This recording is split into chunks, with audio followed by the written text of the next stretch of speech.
Hello guys, welcome back. All right, in the previous tutorials, we added authentication with Cognito, with email and password.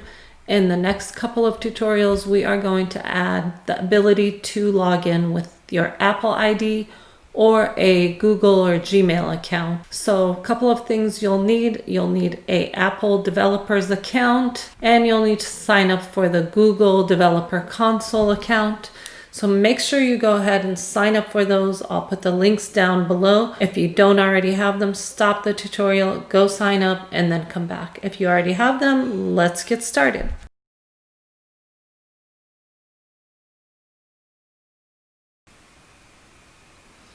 All right, after you've signed up for the developer's console, go ahead and log in to that console on Google.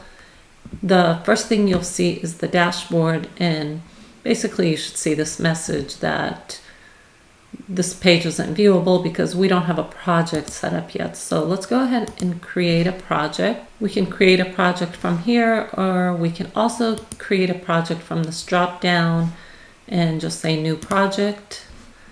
And I'm going to name mine as my app, just call it tests for now.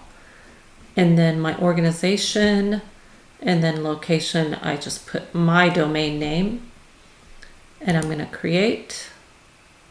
All right, make sure your project is selected here at the top drop down here, and then go to credentials on the left hand menu, and then select create credentials, OAuth client ID, and we're going to choose in the application type web application. For the name, you can just put your app's name. And then we're going to come back and configure these a little bit later. So for now, we're just going to select create. And make sure you note both your client ID and your client secret. We're going to use these to set up our configuration on our app. So make sure you copy both of those, your secret and the client ID. And then we'll select OK. All right, so the next thing we need to do, we need to define a custom URL for our redirect URIs and also configure our auth category. So to do that, I'm going to open Xcode, and you want to open the project with, the project should have, let's show you where that file is. So if you go into your iOS directory, I have my project open here in VS Code. And then in the project name folder, there should be a file with XCWorks. And this is the file you'll open in Xcode.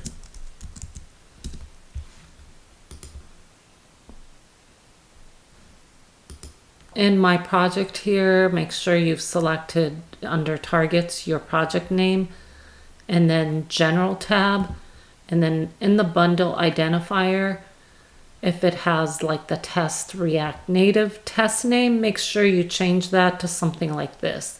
Mine is com dot, you choose a friendly name for your app, and then .ios. And that's all we need to do here. Okay, and then the next thing, we need to update our info.plist.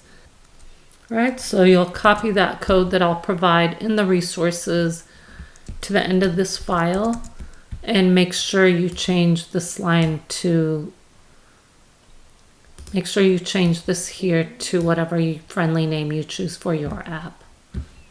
All right, that's it for iOS. And the next thing, we need to go ahead and do the same thing for our Android. So go into the Android directory, Android app, source, main, and then there's an Android manifest.xml. And again, I will provide this code in the resources, and you can just copy and paste that code. So I'm going to add it right here after the last intent filter. Let me fix the formatting here. All right, and then make sure the scheme here, instead of my app, will be your friendly name. Mine is stay fit. And everything else stays the same. Again, I'll provide the code. If you can't see it here, that way you can easily just copy paste that. All right, so let's save that file. And the next thing we need to do is we need to run Amplify to configure it for social provider. So I'm just gonna I just opened a terminal in my VS Code here, and I'm in the project root directory. So let's run Amplify, update, Auth.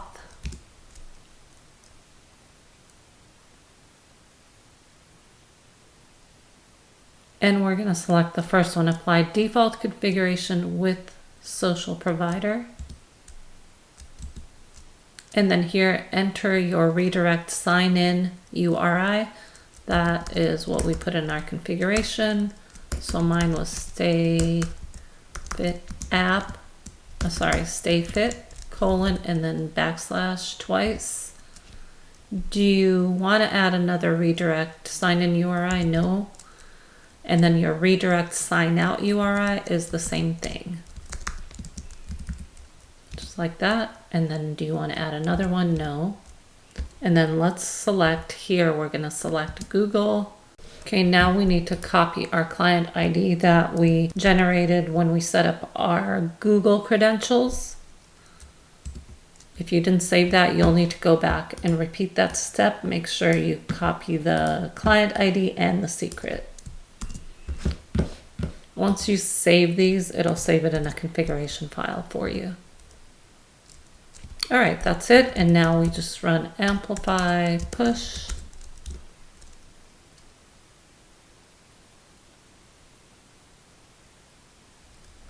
All right, so this may take a while. Yours might have said update here instead of create. Okay, once this is complete, it will generate a URL endpoint for our Google credentials. So we need to go back to Google credentials, select your client ID that you generated earlier, and then in the URIs, authorized JavaScript origins, I'm going to paste that endpoint URL. And let's remove that backslash there. And then for the authorized redirect URI, I'm going to go ahead and paste the same endpoint, except at the very end, I'm going to add OAuth 2/IDP response. So it's OAuth 2 IDP response. And let's save that. All right. So then back in our project, if you aren't already running your app, let's go ahead and run the app. So let's just run it in terminal with React Native, run iOS. So as you can see, this looks a little bit different from the last lesson. I've added some icons and did some other things, and I actually went through and created custom components for each of these. So if you like this, and you would like to use this code, I will gladly make this available in the resources. I'll make this directory source, so it'll have all the components, the styling, even my app.js file. And if you like, you could just drop that entire directory into your project under, just make sure it's in source directory, and then make sure index.js imports app from the path source app instead of just app. Okay.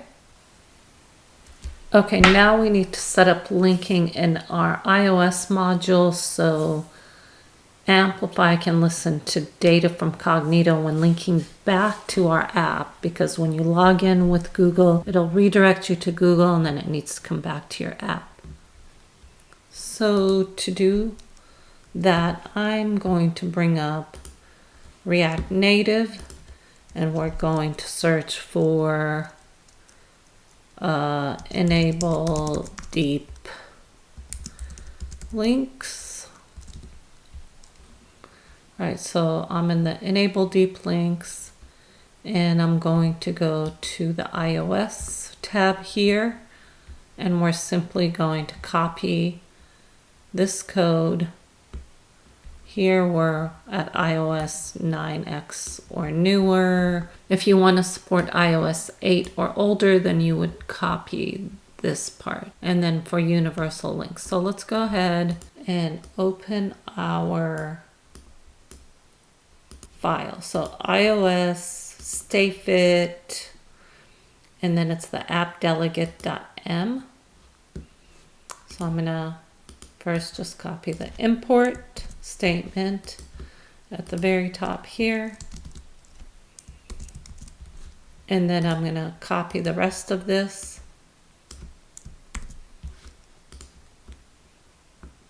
Right here under this implementation, line 30. I'm gonna save that. And I'm also gonna copy, if you want your app to listen to universal links. So just copy that right here. And we're gonna copy it right after the other one.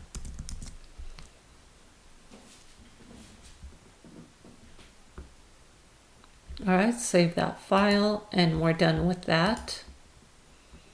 And then let's see what we need to do for Android. And then for instructions, add support, let's go to enable deep links. I think we've already done this, but let's make sure. All right, this is what we did earlier, so I think we're okay here. Make sure we have default and browsable. Yes, and we did that earlier in our manifest file, so we're okay with that. Now we're done with both of those. And I believe for iOS, we're gonna need to run our update on pod. So pod update. So just cd to iOS and run pod update in your terminal after we made that change in return.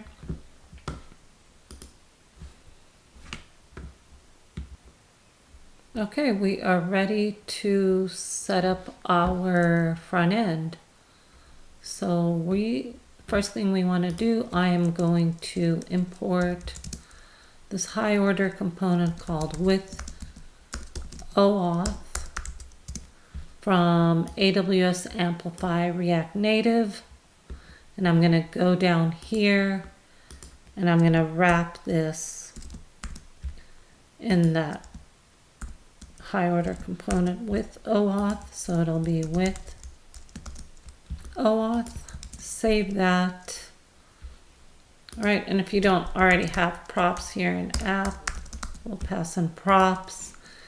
And what OAuth gives us is a Google and other federated sign-in function. So I'm going to destructure Google sign in from the props. And then I'm just going to add a button here all the way down in the bottom right before this last view. And the button title will be login with Google. And the on press will be that Google sign in.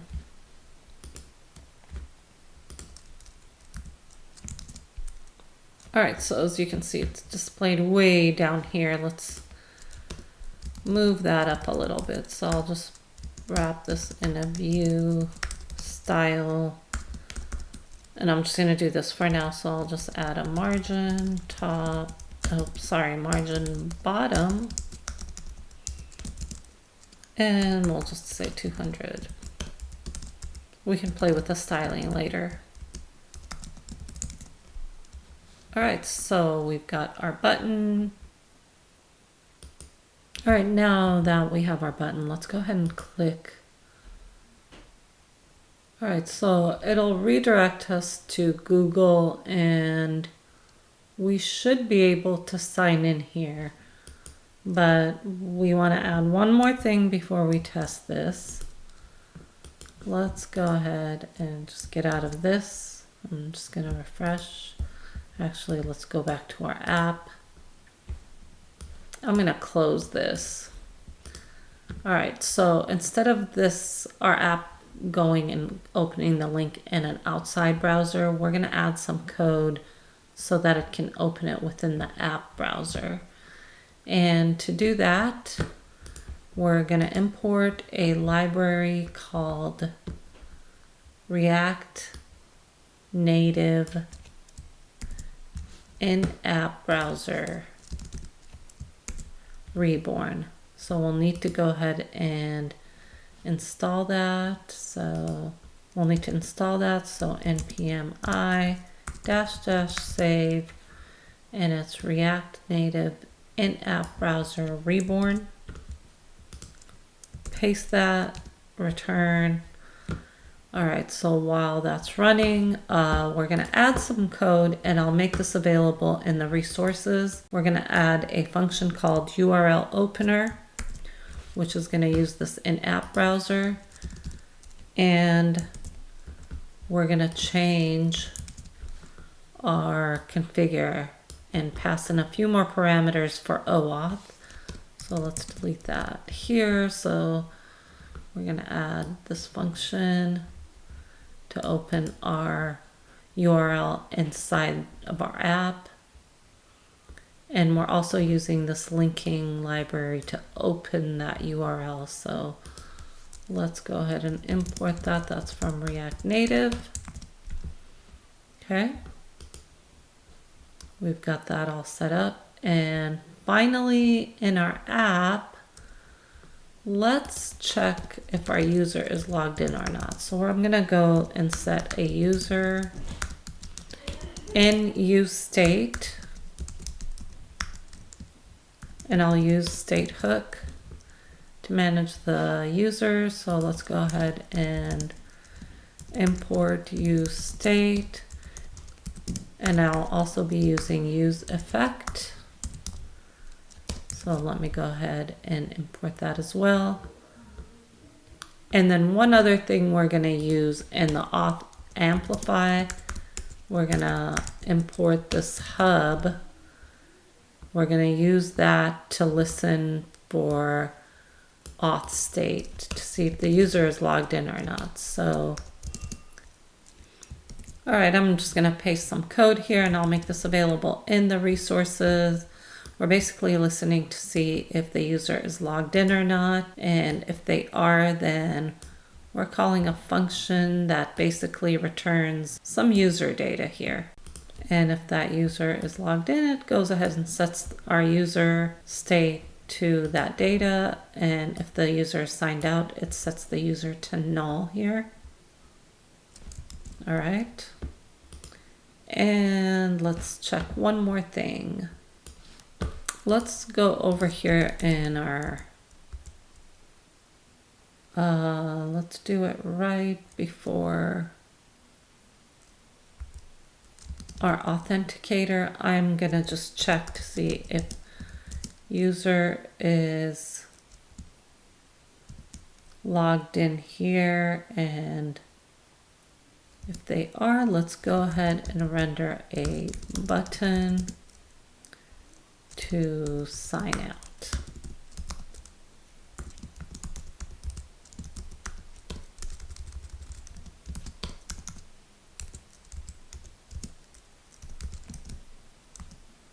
In the on press for this, we're just going to call the method on our auth.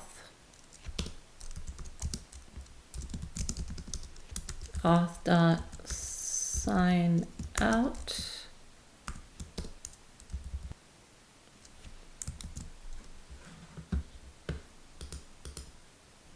All right, so now when I click on it, it says it wants to open this, which is opening hosted UI. So I'm gonna say continue. As you can see, this was a little bit different. So now let's go ahead and log in. Oops. Now let's go ahead and log in. Try to log in.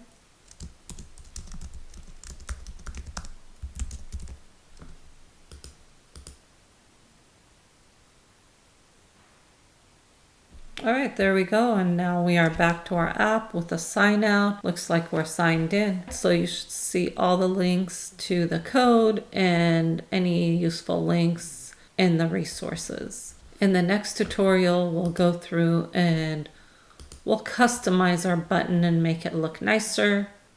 All right, hope you guys enjoyed this and see you in the next tutorial.